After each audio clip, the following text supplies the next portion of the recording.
El océano es una de las joyas más bellas de la naturaleza. Alberga una fauna y una flora increíblemente ricas y hermosas. Desde el principio de la historia de la humanidad, el hombre ha estado estrechamente vinculado al mar y se ha sentido fascinado por esta inmensidad azul.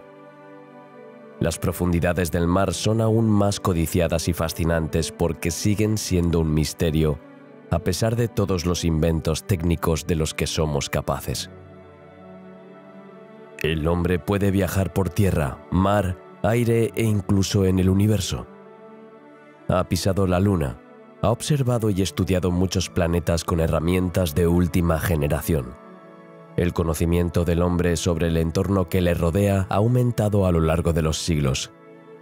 Sin embargo, todavía hay una gran incógnita en esta ecuación del conocimiento humano: el océano en su inmensidad. La distancia entre la Tierra y la Luna es de 384.400 kilómetros, mientras que la distancia entre la Tierra y Marte es de entre 54 y 70 millones de kilómetros. Pero volvamos al gran azul, la inmensidad del océano y a la magia de las profundidades. Sabemos que el abismo más profundo está a 11.000 metros, 11 kilómetros. Es increíble pensar que el océano puede ser tan profundo, ¿verdad? Y, sin embargo, esto no es nada comparado con las distancias que somos capaces de recorrer en la Tierra, en el aire e incluso en el universo. No obstante, sabemos mucho más sobre nuestro sistema solar, que está tan lejos, que sobre el abismo que está tan cerca de nosotros. Querido viajero, buenos días. Hoy te voy a llevar a un viaje excepcional a las profundidades del mar. Piensa en darle like al vídeo y suscribirte para apoyar el canal. Gracias a todos y que lo disfruten.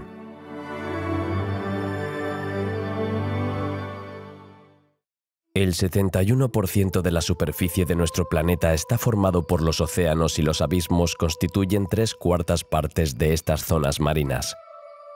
La mayoría de estas zonas siguen sin ser exploradas por el hombre.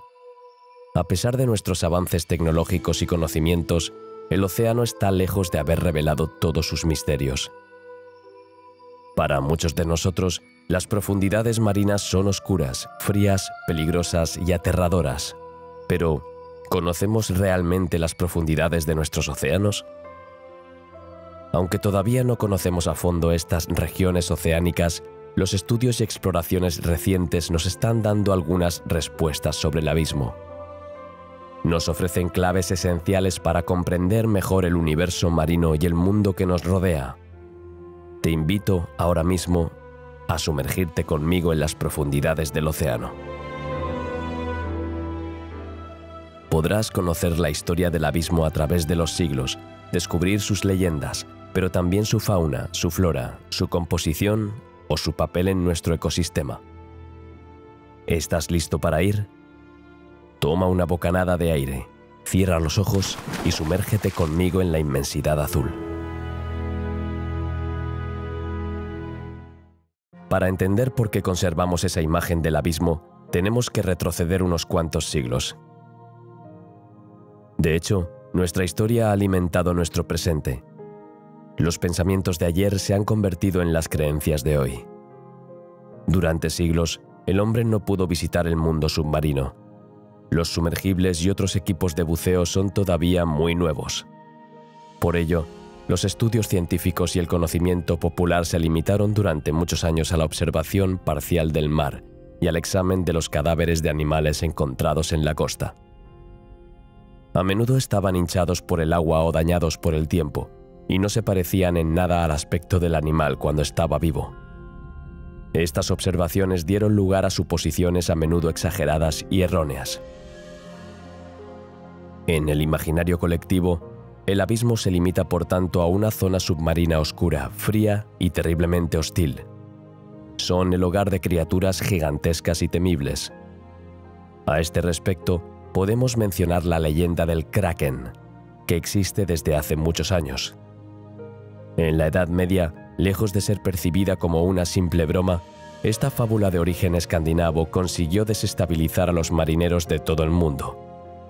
Se atribuyeron muchos ataques a esta criatura con tentáculos gigantes. Decenas de marineros dijeron haber visto una criatura monstruosa, agresiva y gigantesca. El miedo se apoderó de ellos y los testimonios se multiplicaron. Carl Linnaeus, un naturalista del siglo XVIII, Eric Pontoppidan, George Shaw, un botánico del siglo XIX y muchos otros tienen algo en común. El objeto de su estudio era el kraken. Kraken significa pulpo en nórdico antiguo. Durante varios siglos, los marineros pensaron que se enfrentaban al kraken. Atacaría el barco y sería responsable de varios naufragios. A medida que el fenómeno se fue extendiendo, se recurrió a diversos organismos científicos para entender lo que ocurría en el mar. Pensando que estaban bien documentados sobre el tema, los científicos de la época se basaron en los numerosos testimonios de los marineros para estudiar el fenómeno. Cuerpos hinchados por el agua, restos de animales de aspecto enigmático, testimonios exagerados por el miedo y el desconocimiento, es todo lo que se necesita para dar vida a una leyenda. Los científicos evocan estos hechos en numerosos relatos y libros. Su palabra ilustrada debe ser la verdad para el público. Al menos eso es lo que la gente pensaba en ese momento. Así es como la historia pasó del mito a la realidad. Hay muchas tradiciones orales como esta. Popularizan estas falsas creencias y esta visión truncada del abismo por el pueblo. El abismo, tan cercano y a la vez tan lejano, se ha convertido en una fuente de ansiedad y miedo. Muchas personas mantienen una imagen negativa de las profundidades. Las profundidades se asocian a menudo con la noción de peligro. Esta idea que nos hemos formado de esta parte de los océanos es, en última instancia, el resultado de nuestro desconocimiento sobre el tema, de leyendas y mitos transmitidos de generación en generación. La falta de medios técnicos y de conocimientos científicos ha frenado nuestras esperanzas de descubrimiento, pero no nuestra sed de conocimiento y nuestro profundo amor por el océano. Incluso es una fuente inagotable de inspiración creativa para autores de novelas y guionistas del séptimo arte. Durante décadas, estos artistas han alimentado la imaginación de sus producciones con la inspiración del abismo. Estas regiones submarinas siguen siendo en gran medida desconocidas para nosotros hoy en día, y lo desconocido da paso inevitablemente al misterio y la imaginación. Toda la belleza de la inspiración creativa proviene de esta parte de la imaginación. Muchos autores han elegido el abismo como escenario principal en sus obras. En 1869, por ejemplo, Julio Verne publicó una de las novelas estrella de su obra literaria en su serie Viajes Extraordinarios. 20.000 leguas de viaje submarino, cuya trama se desarrolla en las profundidades del mar. Criaturas increíbles o inquietantes, teorías fantásticas, todo se vuelve posible. El océano siempre ha sido un mundo aparte, casi esquivo. Por ello, ha dado lugar a muchas leyendas. En primer lugar, está la ciudad de la Atlántida. Según la leyenda, la ciudad fue engullida por las aguas. Zeus se enfadó tanto que provocó terremotos e inundaciones excepcionales para castigar a los atlantes por su orgullo. Platón está en el origen de este mito. Según sus escritos, la ciudad estaba situada en el estrecho de Gibraltar. Los monstruos submarinos también son fuente de muchas leyendas. Esto es especialmente cierto en el caso del famoso kraken. Este calamar gigante tiene unas dimensiones impresionantes, de 13 a 15 metros. Sin duda, este animal fue la musa de algunos escritores como Julio Verne y Víctor Hugo. Según estas historias, el mar está lleno de todo tipo de monstruos marinos que diezman tripulaciones enteras. Pero una de las criaturas más populares de los océanos es sin duda la sirena. A veces benévolas, gentiles y aliadas de los marineros, a veces hechiceras, maquiavélicas y malvadas, las sirenas fascinan. En la mitología griega, las sirenas seducen a los marineros con su voz y su canto. Llevan a los marineros a la locura hasta que ellos mismos provocan el hundimiento de su barco. Muchos marineros están convencidos de haber visto a estas mujeres durante sus expediciones en el mar. Y para que conste, Cristóbal Colón era uno de ellos. ¿Conoce el famoso proverbio inglés, un barco que no ha probado el vino probará la sangre? Para dar suerte a los marineros, pero sobre todo para asegurar que el barco está bajo la protección de los dioses, se bautiza el barco con una botella de champán. Esta tradición proviene en parte de la antigua Grecia. En aquella época se sacrificaba a una persona para la ocasión y su sangre se derramaba en la proa del barco. Un poco cruel, debemos admitir. Las generaciones posteriores han conservado la tradición, aunque modificando algunos parámetros, afortunadamente. Ya no hay un sacrificio humano, sino una simple botella de vino en la historia. Si la sangre fue sustituida por el vino, es porque simboliza la sangre de Cristo y la protección divina. Hoy en día, el champán es más fácil de favorecer. Simboliza la celebración, pero también la felicidad y la suerte. El champán se asocia a los hitos de la vida. La tradición continúa hasta hoy entre los marineros. ¿Sabías que la White Star Line era una de las compañías que no bautizaba sus barcos? Cuando el Titanic se hundió en 1912, el público lo vio como una señal, un mal presagio. Desde entonces, cada nuevo barco es bautizado antes de que salga a navegar por primera vez. El océano es tan vasto que los científicos utilizan un vocabulario específico para comprenderlo y analizarlo en su conjunto. Antes de llevarle a un viaje a las profundidades, unas palabras sobre estos famosos términos. El fondo marino, también conocido como suelo oceánico, incluye todo lo que constituye el fondo del globo sumergido por el mar. Estos fondos están divididos en varias partes según su profundidad.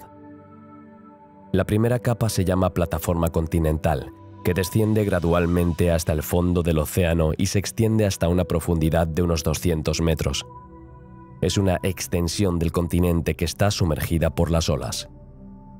A continuación viene el talud continental y el glacis continental. Esta vez, el descenso es en abundancia.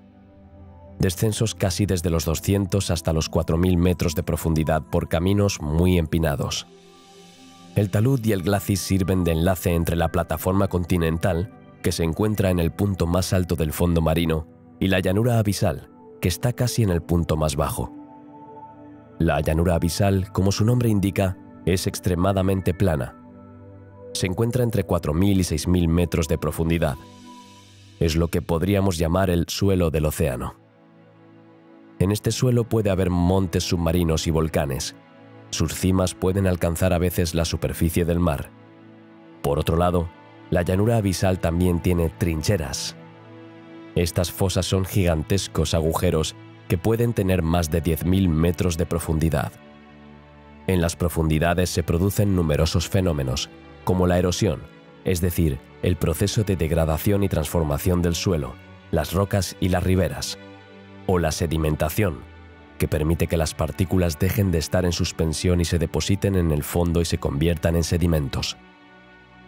Los fondos marinos también tienen un papel geoclimático, es decir, tienen un impacto en el clima. El fondo marino debe considerarse un sumidero de carbono. Estos sumideros son como grandes depósitos. Pueden almacenar CO2 en cantidades muy grandes a largo plazo. Aparte de los científicos, nunca vamos a las profundidades marinas y sin embargo son esenciales para nuestra vida en la Tierra. Somos totalmente dependientes de ella. El agua del mar es un 96% de agua y estaríamos tentados de decir un 4% de sal. Pero muchas otras sustancias, por supuesto en menor medida, también están presentes. Aunque son muy pequeños en comparación con los demás componentes, siguen desempeñando un papel esencial. Cloro, sodio, magnesio, sulfato, calcio, potasio, bicarbonato, bromo, ácido bórico, carbonato y flúor. En total, hay unos 79 elementos más que componen el mar. Es la sutil mezcla entre todas estas moléculas la que permite que se produzca una reacción físico-química. El sodio y el cloro dan lugar al cloruro de sodio, el nombre científico de la sal marina. La plataforma continental es la parte más rica en sedimentos y la llanura abisal la más pobre. La sedimentación es larga y lenta en el océano, solo 1 centímetro cada 1000 años. ¿Habrías imaginado que tardaría tanto? La madre naturaleza tarda mucho, mucho tiempo en hacer su trabajo. Por eso el océano es tan hermoso y frágil al mismo tiempo. Volviendo a nuestras ovejas, o más bien a nuestras partículas, la capa de sedimentos se forma principalmente al pie del talud continental, donde la pendiente es más pronunciada. Es un poco como un tobogán. Todo el sedimento rueda por esta pendiente y se desliza hasta el fondo. Los sedimentos proceden de la erosión de los continentes, con el transporte por el viento, la lluvia, la actividad humana, etc. Pero también los restos orgánicos de animales y plantas marinas. Gracias al transporte de sedimentos desde la costa, debido sobre todo a la erosión de los continentes, los sedimentos caen al fondo del mar y se acumulan al pie del talud continental para formar el glacis continental. Esta parte del fondo marino se encuentra justo antes de la llanura abisal y está ligeramente curvada, ya que contiene todos los sedimentos que se han deslizado. Entre 1872 y 1876, las primeras exploraciones a bordo del HMS Challenger permitieron realizar estudios de profundidad. Para determinar la profundidad y estudiar estos fondos, los científicos utilizaron la técnica de la plomada. Imagina lo laborioso y rudimentario que era este trabajo.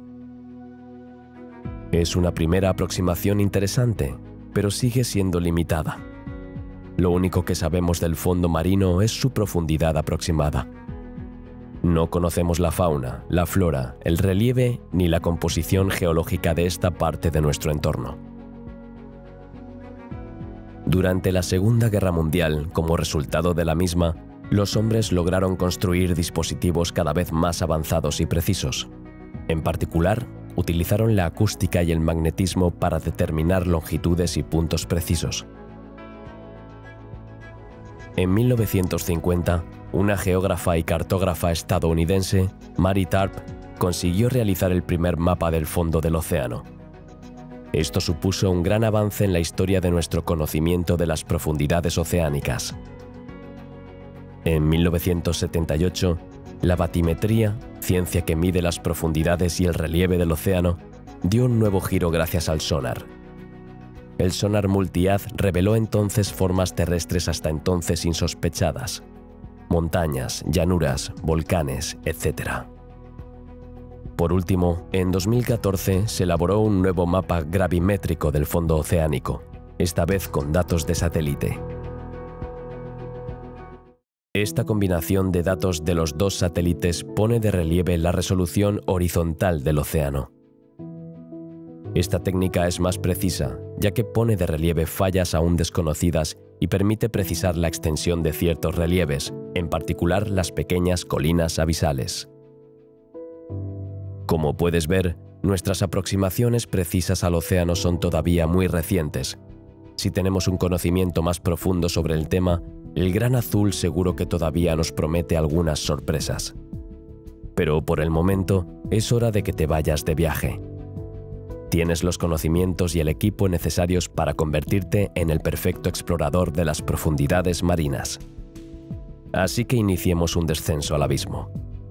El profundo mar azul te espera. Descubrirás un nuevo universo increíble. Sumerjámonos juntos, poco a poco, paso a paso, en las profundidades del océano. Minuto a minuto, metro a metro, descenderemos más y más bajo, más y más profundo, para descubrir toda la belleza y la magia de este extraordinario elemento, el océano.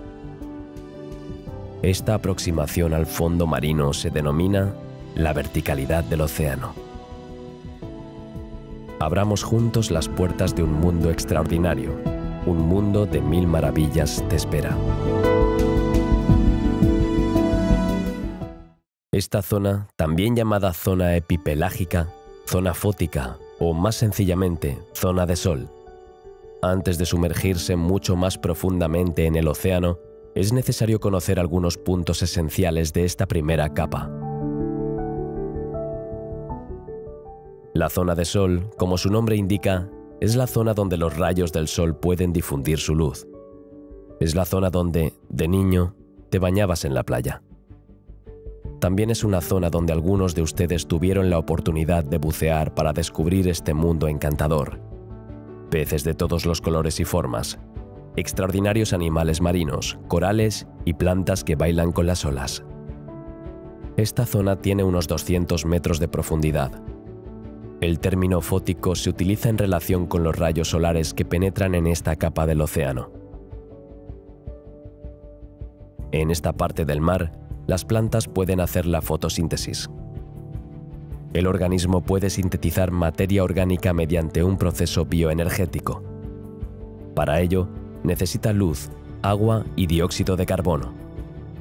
Todos estos parámetros están presentes en la zona fótica. Esta zona es poco profunda y comienza cerca de la costa. Se encuentra en lo que se llama la plataforma continental. Esta es la parte del continente cubierta por un espesor de agua, generalmente bastante superficial, unos 100 metros como máximo.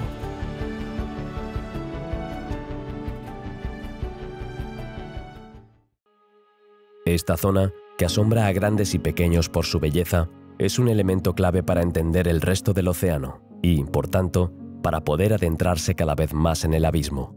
La zona epipelágica, que significa superficie del mar en griego, es la superficie líquida y soleada del océano donde las temperaturas varían más. Pueden alcanzar temperaturas extremas de -2 grados, especialmente en los polos. Ya te veo frunciendo el ceño con incomprensión. El agua se congela a 0 grados y menos, así que, ¿cómo es posible que esta superficie no sea de hielo y permanezca en estado líquido?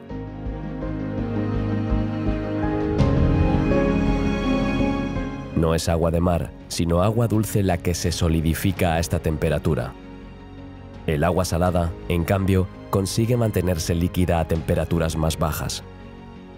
En cambio, el Mar Rojo puede registrar temperaturas de hasta 32 grados. Las otras zonas tienen algunas diferencias de temperatura, pero nunca tan grandes como en la zona epipelágica. Otro elemento esencial que hay que comprender antes de continuar el viaje es que la zona epipelágica se encuentra en la cima de la pirámide alimentaria marina. Todas las capas más profundas dependen de este ecosistema en la superficie del mar. Por ejemplo, la fotosíntesis, de la que dependen muchos animales y plantas, la realizan las microalgas conocidas como fitoplancton. Estos organismos son la clave de la vida marina y prosperan en la parte soleada del mar.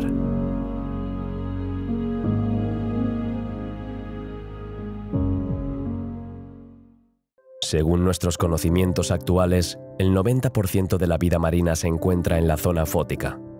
Estamos familiarizados con esta parte del océano, que por un lado es accesible desde nuestras costas y por otro lado no está sometida a mucha presión oceánica.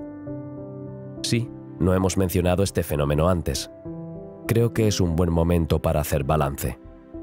Como hemos visto anteriormente en la historia del descubrimiento del abismo, la presión del agua era un freno para aventurarse en las profundidades. En los siglos XVIII y XIX no teníamos ni los conocimientos ni los medios técnicos para desarrollar un dispositivo capaz de soportar esta presión. Cuanto mayor sea la profundidad, mayor será la presión. Para entender este fenómeno hay que visualizar el agua por encima y por debajo de un buceador. En la superficie, el buceador tiene poca o ninguna agua por encima. Por lo tanto, no pesa nada. Sin embargo, cuanto más profundo se sumerja el buceador, más agua habrá por encima de él. Si consideramos un objeto, como un submarino, por ejemplo, también debemos saber que la presión actúa por igual en todas las direcciones. Es decir, que la presión debida al peso del agua se siente en la parte superior, en la inferior y en los laterales de un objeto. ¿Por qué? Porque el agua de arriba ejerce presión, pero también lo hace el agua de abajo. Por eso se tardó tanto en desarrollar un dispositivo que pudiera soportar la presión del agua. Se necesita un material muy fuerte, robusto y sólido para construir un sumergible. Ahora hablemos de la medición. Para estimar la presión, la medimos en atmósferas. Existen otros sistemas de medición, pero este es el más utilizado por los científicos marinos. ATM significa atmósfera. Una atmósfera es la presión atmosférica media a nivel del mar. Entonces, cada 10 metros, la presión aumenta en una atmósfera, es decir, un ATM por cada 10 metros. Para poner un ejemplo concreto, cuando se bucea a 50 metros, es decir, 5 por 10 metros, se experimenta una presión de 6 ATM. Creo que veo tus cejas fruncidas de nuevo. Si se cuenta un ATM por cada 10 metros, 50 metros deberían ser 5. No te preocupes, sigues siendo bueno en matemáticas. Tu cerebro no te está jugando una mala pasada. Pero has olvidado un pequeño detalle. La presión del aire en la superficie del océano también es de una atmósfera. Así, a 50 metros, hay 5 ATM de agua y 1 de aire, lo que hace 6 en total. La presión también se expresa en bares. Un ATM es lo mismo que un bar de presión. Espero que hayas disfrutado de nuestro agradable crucero por la zona fótica, pero ahora es el momento de pasar al siguiente paso. Para ello, tendremos que alejarnos un poco de la costa. Esta zona se encuentra en la parte superior del talud continental, justo debajo de la plataforma continental.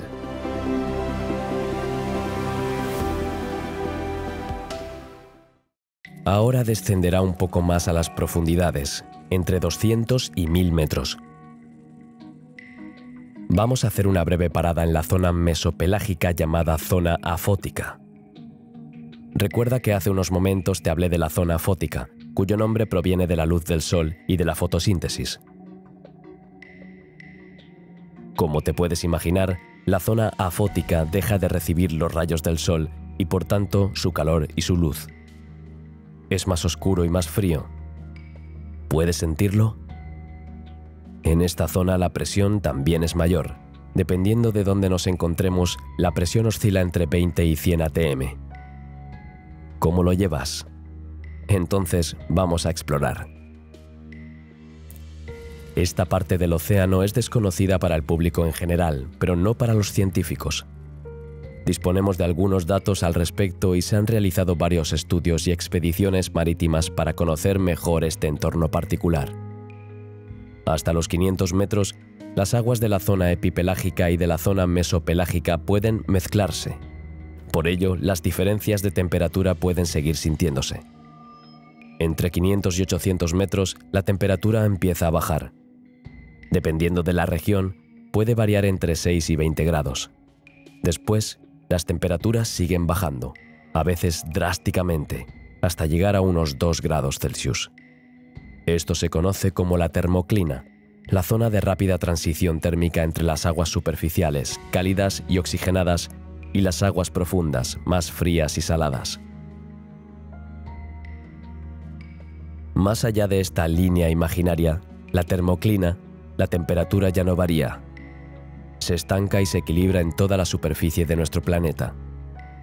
Hay algunas excepciones, zonas muy profundas que todavía están muy calientes, pero eso lo veremos más adelante en nuestro viaje. Volvamos por el momento a la zona mesopelágica. Como puedes imaginar, en estas aguas más frías y profundas, la supervivencia es más difícil. Sin embargo, esto no significa que no haya vida, sino todo lo contrario. En esta zona viven muchas especies de peces, pero también de invertebrados. Entre otros, se encuentran el pez abadejo, la anguila lobo, el tiburón gato y el delfín mular. Puedes ver esta pequeña alga en la distancia. Es el kelp. Mira qué extraordinarios son. ¿No es increíble que consigan vivir en condiciones tan difíciles? Los niveles de luz son bajos, el oxígeno y la temperatura disminuyen, la salinidad y la presión aumentan. ¿Y cómo viven? Para averiguarlo, mira a tu alrededor. Observa a estos animales excepcionales. Verás que solo hay 2 opciones disponibles para ellos. La primera técnica de supervivencia consiste en aprovechar las partículas de plancton que caen al fondo del mar. Son las sobras, las migajas que dejan otras especies. pero sin ellos, la vida de muchos animales marinos sería imposible, y estos animales forman parte del ecosistema marino y mantienen su equilibrio vital. Como le he explicado antes, las microalgas son una parte esencial de la vida submarina, por eso está en la cima de la pirámide alimenticia del océano. La segunda opción es ser un depredador destacado con habilidades excepcionales. Este es el caso de la mayoría de los animales marinos que tienen su hogar en esta zona del océano. El calamar luciérnaga atrae a sus presas con la luz que producen sus tentáculos. Utiliza la bioluminiscencia. Esto significa que es capaz de producir su propia luz únicamente a través de su propio cuerpo. El tiburón ángel, una majestuosa babosa marina que utiliza sus alas para impulsarse por el agua, es un pequeño molusco que no tiene concha. Se alimenta agarrado a sus presas, gasterópodos, con sus tentáculos y haciéndolos girar.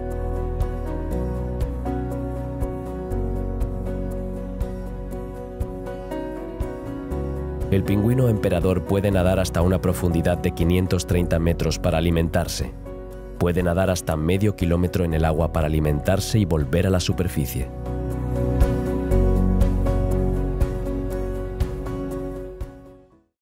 Otros animales conocidos, como algunos delfines, ballenas, focas y leones marinos, también cazan en estas aguas más profundas. Seguiremos descendiendo un poco más. Ahora estamos a una profundidad de 700 metros. A medida que avanza el viaje, descubrirás animales cada vez más sorprendentes en cuanto a su morfología, tamaño, métodos de caza y edad. Aquí, el Nautilus vive felizmente. Es una reliquia de la antigüedad.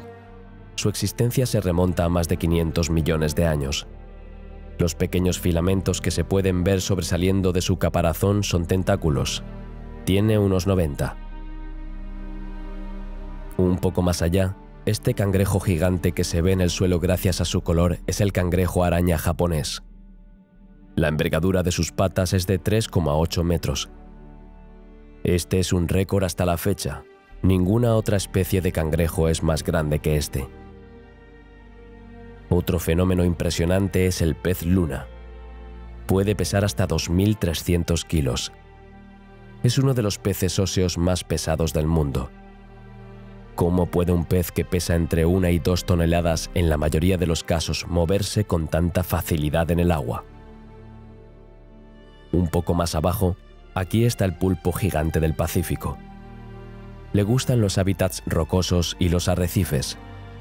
Con sus 4 pares de brazos, cada uno de unos 3 metros de largo, es un formidable cazador de aguas profundas y un experto en camuflaje. Mira cómo llega este Marrus ortocana, el cuento de hadas y la fantasía que invade el océano. No es un animal, sino una colonia de zoides, animales elementales que viven en colonias con sus congéneres. La colonia se forma a partir de un único huevo fecundado.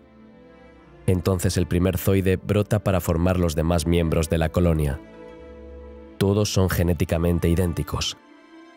El primer zoide, llamado protozoo, se adelgaza y se alarga para formar el tallo central de la colonia. Se alimenta de pequeños crustáceos.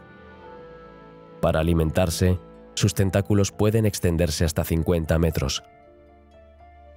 Avanza de forma intermitente y luego saca sus sedales para atrapar a su presa. ¿No es fascinante que un animal tan básico pueda sobrevivir tan fácilmente en condiciones hostiles?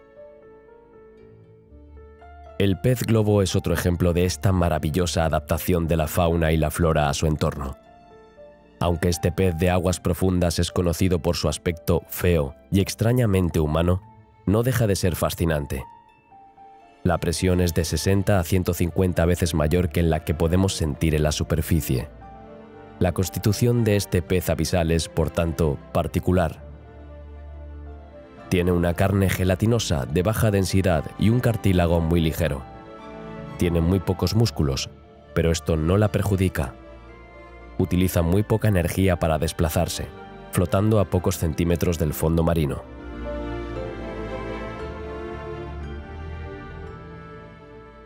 Aunque la vegetación es casi imposible a esas profundidades, Ya que solo el 1% de la luz solar llega a la zona mesopelágica, la fauna es rica y variada. En ciertas regiones se beneficia de los corales que le proporcionan un entorno ideal para vivir. La más conocida es sin duda la Gran Barrera de Coral, en la costa australiana. Se extiende a lo largo de más de 2.500 kilómetros y, según los astronautas, puede verse incluso desde el espacio. Los corales albergan cerca de 1.600 especies de peces y mariscos. Proporcionan refugio a especies frágiles, pero también alimento a otras. Sus vidas están directamente ligadas a los corales. Sin ellos, sus vidas están amenazadas.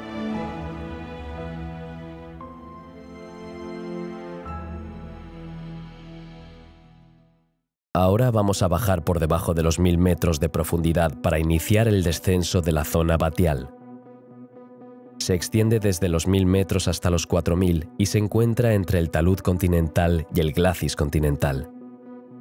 Este último forma el talud que conecta la plataforma continental y el fondo marino. Canaliza el flujo de sedimentos, de los que se compone principalmente. Pueden caer grandes trozos tras un terremoto, pero también hay sedimentos más finos debido a la erosión natural, olas, escorrentía, etc.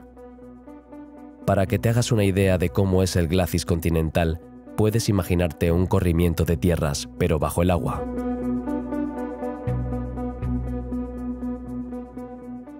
Aquí solo hay 4 grados centígrados y muchas especies están ciegas. Pero, ¿de qué les sirve la vista? Aquí no brilla ninguna luz, por mínima que sea. ¿Puedes sentir lo opresiva que es la oscuridad? De hecho, para nosotros los humanos, es un entorno insoportable, repulsivo y hostil. Estamos acostumbrados a aprovechar nuestro sentido visual. Es uno de nuestros principales puntos de referencia para aprehender nuestro entorno.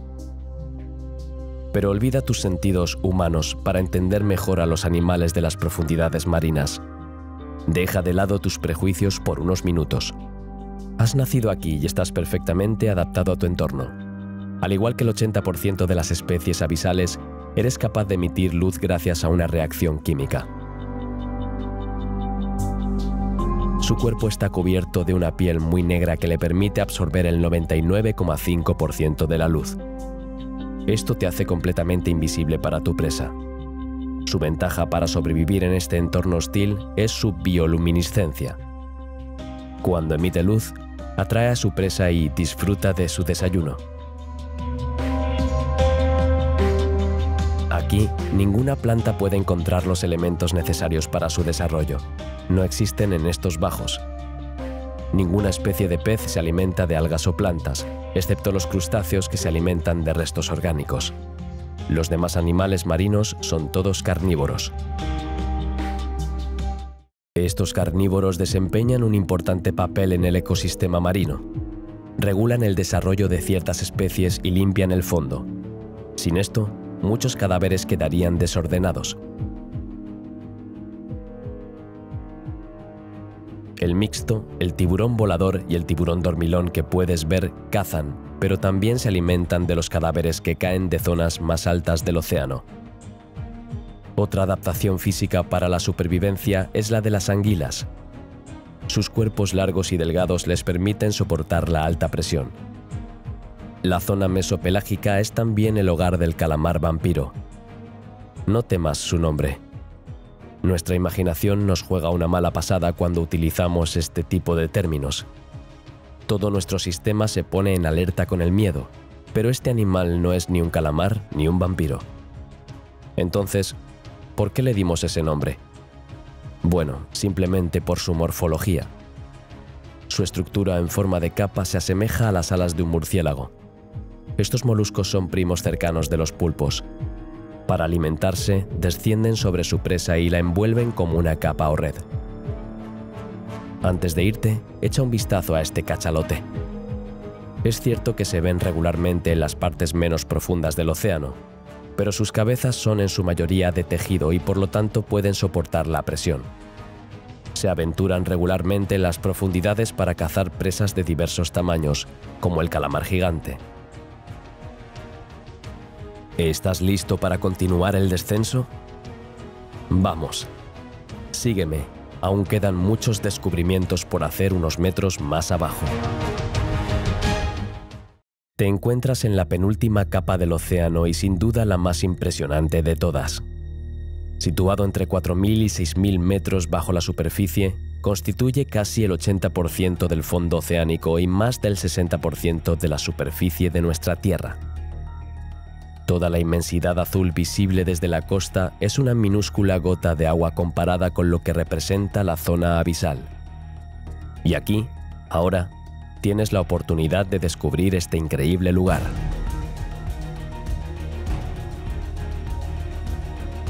Se encuentra en las llanuras abisales, también conocidas como fondos marinos.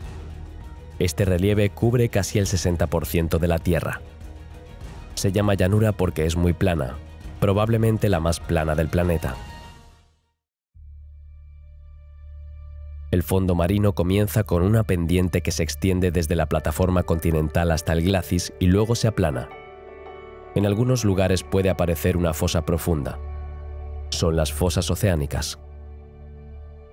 La corteza oceánica de las llanuras abisales es muy delgada, por lo que es más maleable y es aquí donde se encuentran las placas tectónicas.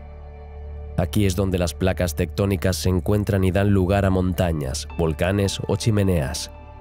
Más adelante descubriremos juntos su secreto. Por ahora, disfrutemos de nuestro viaje un poco más en la inmensidad del océano. Cuando uno se adentra tanto en el agua, probablemente imagina que la fauna y la flora son cada vez más escasas, ¿no?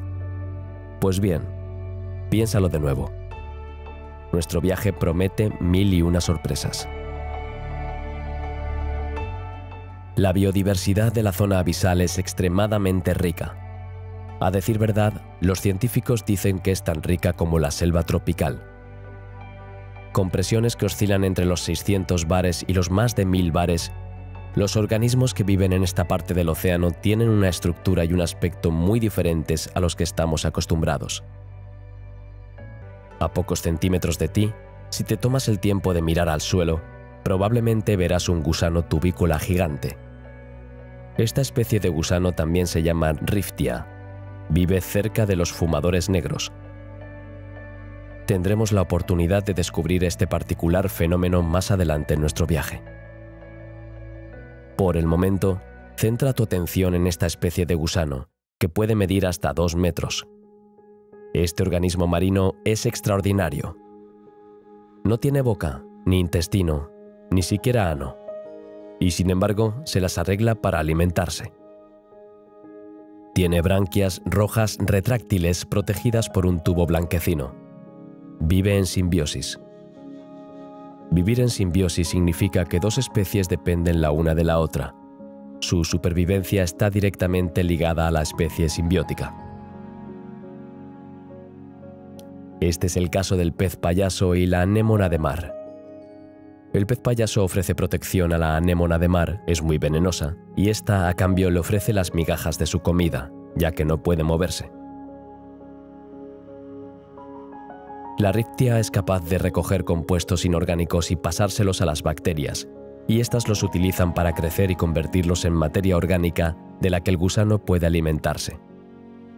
Es increíble lo bien que funciona la naturaleza, ¿verdad?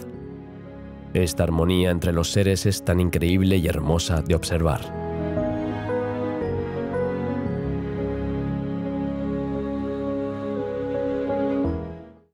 Esta vez entramos en la última capa del océano, el más profundo y sin duda el más misterioso.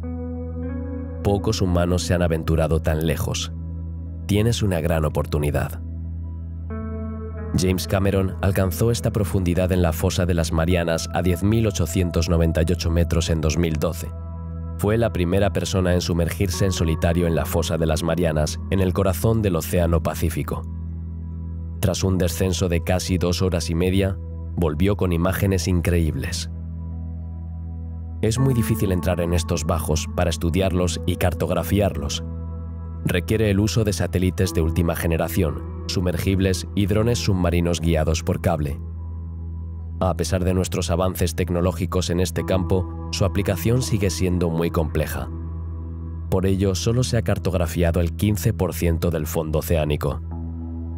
Los relieves codificados por colores destacan las plataformas continentales, las dorsales oceánicas, de las que hablaremos más adelante, la profundidad y las fosas oceánicas. La zona Hadal toma su nombre de la palabra griega Hades.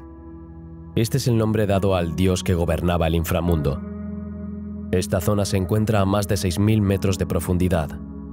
A diferencia de las otras capas del océano, no es una zona continua. Se encuentra en puntos específicos del globo.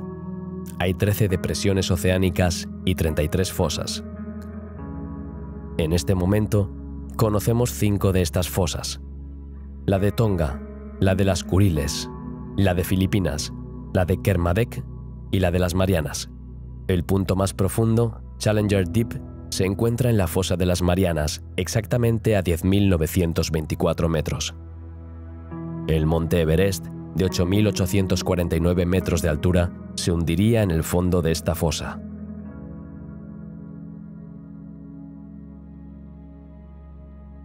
A esta profundidad, la presión es de 1.100 atmósferas. Es como si 50 aviones pesasen sobre ti. Los animales que viven en estas regiones son muy diferentes de lo que podemos imaginar. Aunque su físico no es muy ventajoso, tienen el mérito de haberse adaptado a condiciones extremadamente difíciles. Muchos de ellos dependen de la quimiosintesis para su supervivencia. En estos fondos marinos, los manantiales hidrotermales, fuentes de agua caliente debidas a grietas cerca del magma, permiten la proliferación de bacterias.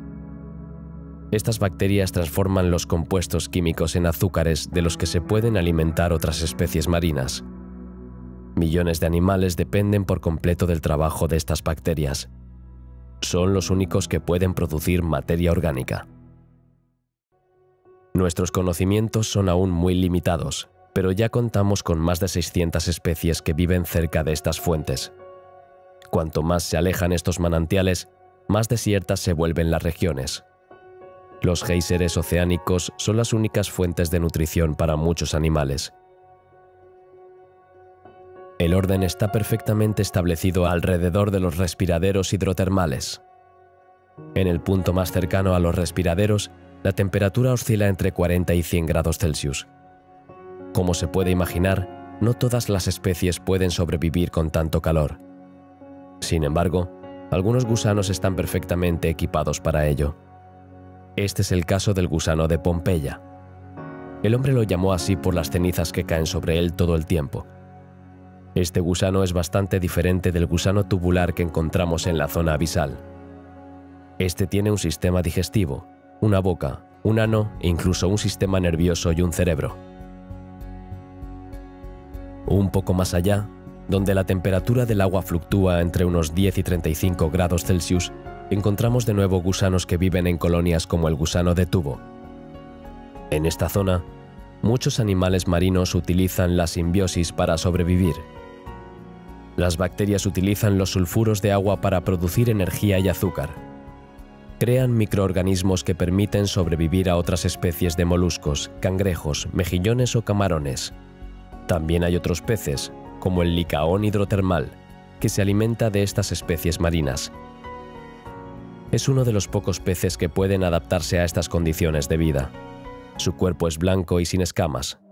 Siempre nada cerca del fondo, lentamente. Otras especies han logrado encontrar técnicas para alimentarse, pero también para ahorrar un máximo de energía. La vida a esta profundidad requiere una adaptación extrema. Algunas gambas, por ejemplo, son ciegas y no utilizan su aparato digestivo. Fijan toda su energía en la cabeza para no extraer demasiado de sus recursos vitales. Consumen las bacterias de su propio cuerpo. El cangrejo yeti, en cambio, utiliza la seda de sus pinzas para recoger las bacterias de las que se alimenta. Por lo tanto, el simbionte está fuera de su huésped. Antes de volver a la superficie, te sugiero que descubras el relieve del océano. Has visto la riqueza de la fauna y la flora, las técnicas de supervivencia y la adaptación física de algunas de ellas, pero aún no hemos desvelado el misterio de su geografía. La llanura continental es plana y contiene toda la capa del océano menos la última, pero también está atravesada por montañas rocosas. Mira a tu alrededor. Es una verdadera cordillera enterrada bajo el mar. Estas cordilleras oceánicas se denominan dorsales oceánicas. Se forman cuando las placas tectónicas se deslizan por debajo o por encima de otras. Este fenómeno de deslizamiento de las placas también da lugar a los volcanes marinos. A veces estos volcanes son tan grandes que rompen la superficie del océano y forman una isla. Este es el caso de las islas hawaianas en el Océano Pacífico. Las dorsales oceánicas se extienden a lo largo de casi 60.000 kilómetros. Se trata de la cordillera más larga de la Tierra. También hay muchos más volcanes submarinos que terrestres. Hay decenas de miles de volcanes bajo el mar. La base de las cordilleras puede extenderse a lo largo de 1.500 kilómetros y sus picos pueden alcanzar los 2.000 o 3.000 metros por debajo del nivel del mar. La estructura de las cordilleras es muy particular. No es continuo como podríamos imaginar. Cada 10 a 100 kilómetros hay una falla, llamada falla transparente. Es un poco como si hubieras cortado la montaña en un punto específico. Lo interesante de estudiar estas fallas es que revelan una sección transversal de la corteza terrestre. Así, podemos saber más sobre la composición de la Tierra, pero también sobre la historia de nuestro planeta.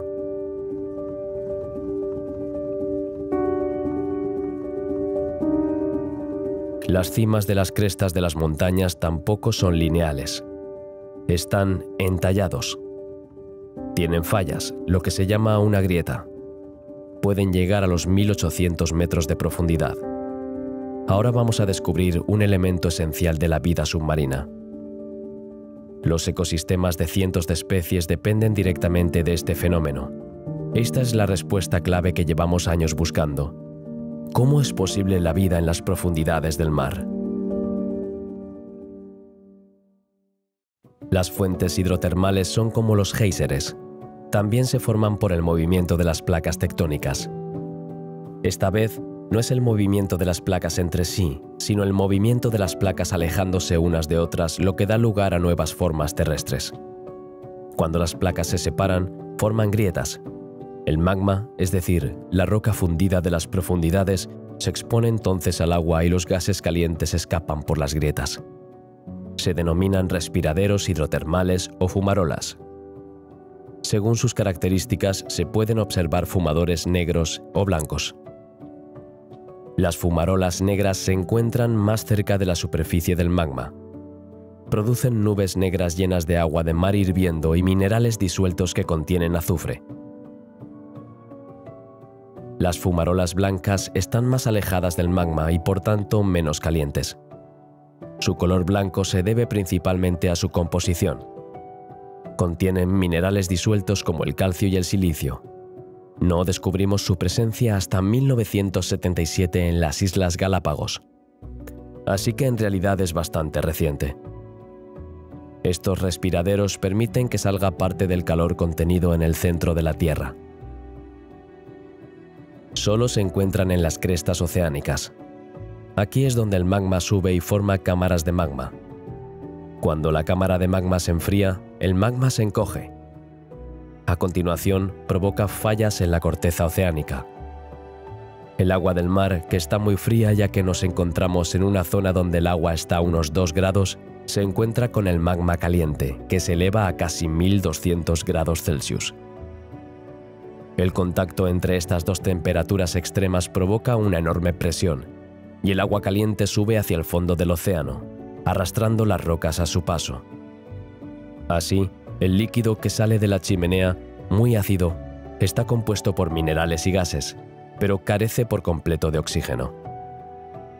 Sin embargo, contiene iones metálicos, fosfato, magnesio, nitrato y sulfato.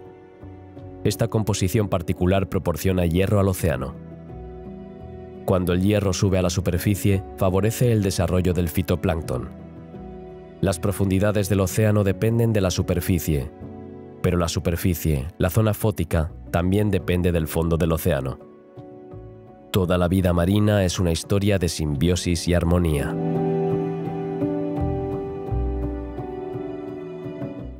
Durante mucho tiempo pensamos que la vida, incluso la macroscópica, dependía de la luz.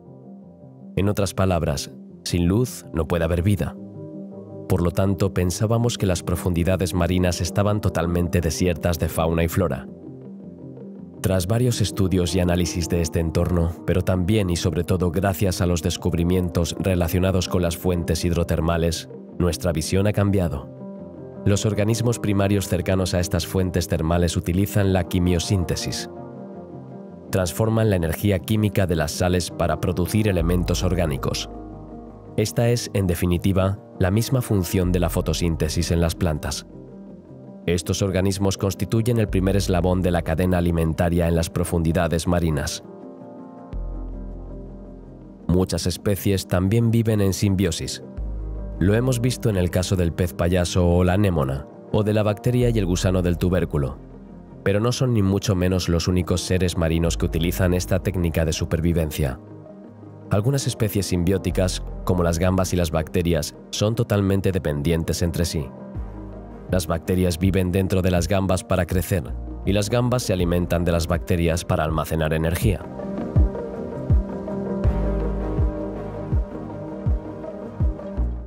La fosa de las Marianas es, por lo que sabemos, la parte más profunda de la corteza terrestre. Se encuentra en el Pacífico, precisamente donde la placa tectónica del Pacífico pasa por debajo de la placa filipina.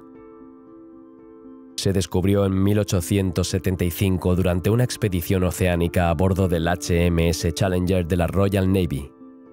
Si hoy tenemos instrumentos de medición precisos y fáciles, entonces no era lo mismo. Sí, había que medir con una cuerda.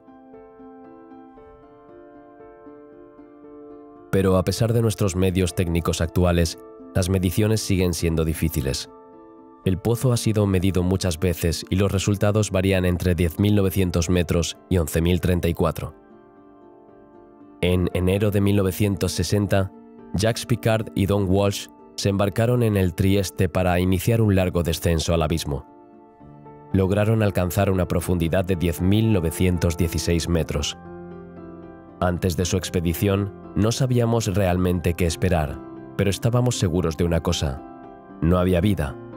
Sin luz y en esas condiciones era imposible que la fauna y la flora se desarrollaran. Sin embargo, observan una gamba y un pez plano. Imagina su sorpresa. Gracias a estos descubrimientos, llegamos a comprender el importante papel de las fuentes hidrotermales y la quimiosíntesis. Desde entonces, otros han intentado la aventura, pero son pocos. En 2012, fue el director James Cameron quien descendió a 10.898 metros.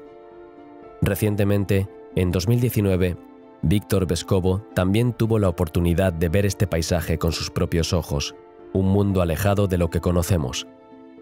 A menudo oímos hablar del pulmón verde de la Tierra, el bosque, pero a menudo olvidamos lo importante que es el océano para nuestra supervivencia en la Tierra.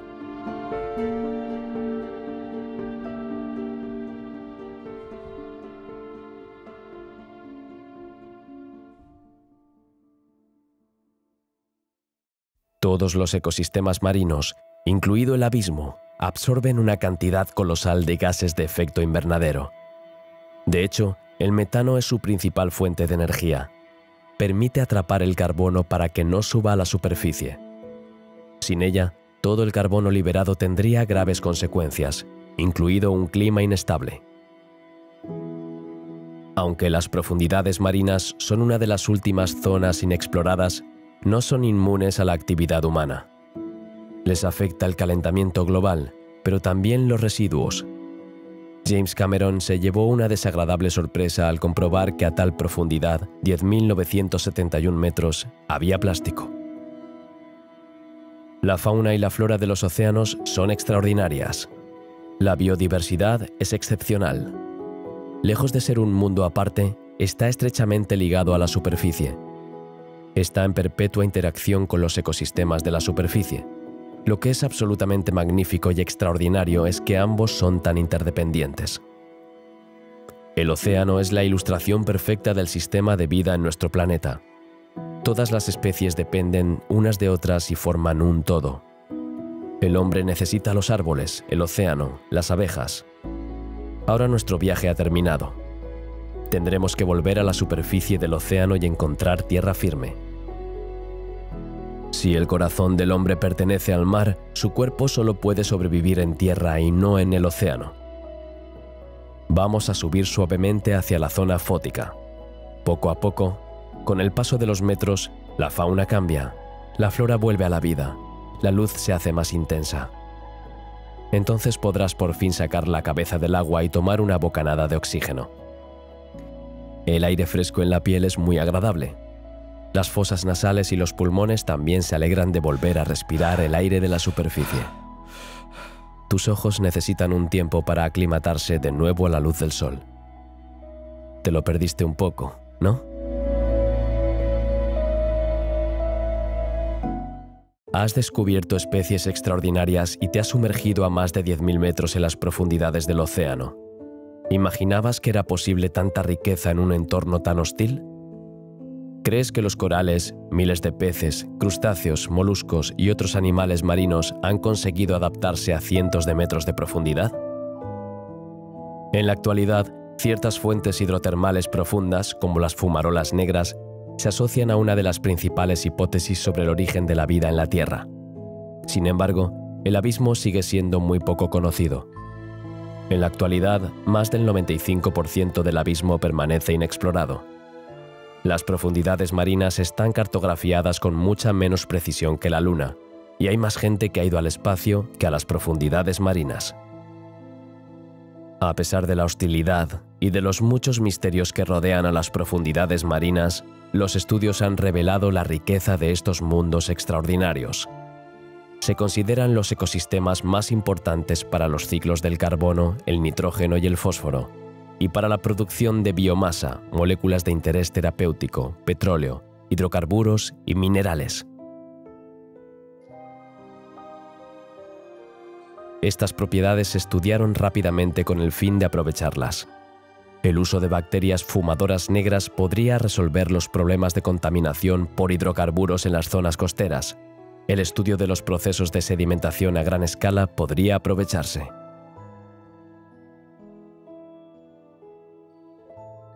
La importancia de proteger las profundidades marinas ya no se cuestiona, pues estos ecosistemas marinos desempeñan un papel clave en la regulación del clima del planeta. Ya sea por las corrientes de nutrientes del fondo o por la regeneración de los mismos, la vida submarina está hecha de simbiosis y armonía. Es una joya de la naturaleza de valor incalculable. Nuestro viaje llega a su fin, pero las hermosas imágenes que hemos compartido seguirán siendo un recuerdo extraordinario. El océano, en su inmensidad, es sin duda una de las más bellas maravillas de la naturaleza.